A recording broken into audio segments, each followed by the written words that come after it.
গুলির শব্দে প্রকম্পিত চারপাশ। বহিঃশত্রুর বিরুদ্ধে চলছে তীব্র লড়াই। সাঁজোয়া যান নিয়ে এগিয়ে যাচ্ছে বাংলাদেশ সেনাবাহিনী। একের পর এক আক্রমণে নাকাল শত্রু বাহিনী। অতপর শত্রুর আত্মসমর্পণ আর বাংলার দামাল সেনাদের যুদ্ধজয়।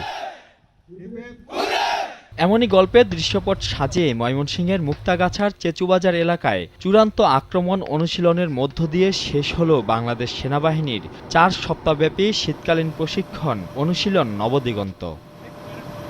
বিজয়ের সুবর্ণ জয়ন্তী ও বাংলাদেশ সেনাবাহিনীর 50 বছর পূর্তিতে এবারই প্রথম লজিস্টিক্স ফিল্ড ট্রেনিং এক্সারসাইজ পরিচালনা করে বাংলাদেশ সেনাবাহিনী।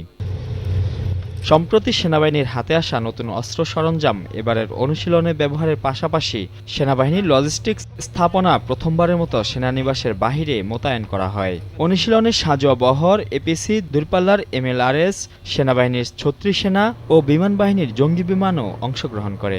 সেনাবাহিনীর সদর দপ্তরের কমান্ড ও সাপোর্ট গ্রুপ সেনানিবাসের বাইরে পূর্ণাঙ্গ রূপে মোতায়েন হয়ে অনুশীলন করেছে। এবছরে সকল লজিস্টিক স্থাপনা বিগত 50 বছরে প্রথমবারের মতো বহিরঙ্গনে এসে অনুশীলনে অংশগ্রহণ করেছে। এই অনুশীলন সেনাবাহিনীর সক্ষমতা বাড়াবে বলে জানান সেনাপ্রধান। প্রথমবারের মতো লজিস্টিক FTX সেনাবাহিনী পর্যায়ে করছে, অর্থাৎ সেনাবাহিনী পর্যায়ে মানে সেনা সদরও একবার মাঠের ভিতরে আছে। স্বাধীনতার সুবর্ণ জয়ন্তী তথা বাংলাদেশ সেনাবাহিনীর সুবর্ণ জয়ন্তীতে আমরা মনে করছি এটা বাংলাদেশের জন্য এবং বাংলাদেশ সেনাবাহিনীর জন্য বিশেষ করে একটা মাইল ফলক। অনুশীলন শেষে স্থানীয় শীতার্ত মানুষের মাঝে কম্বল বিতরণ করেন সেনাপ্রধান।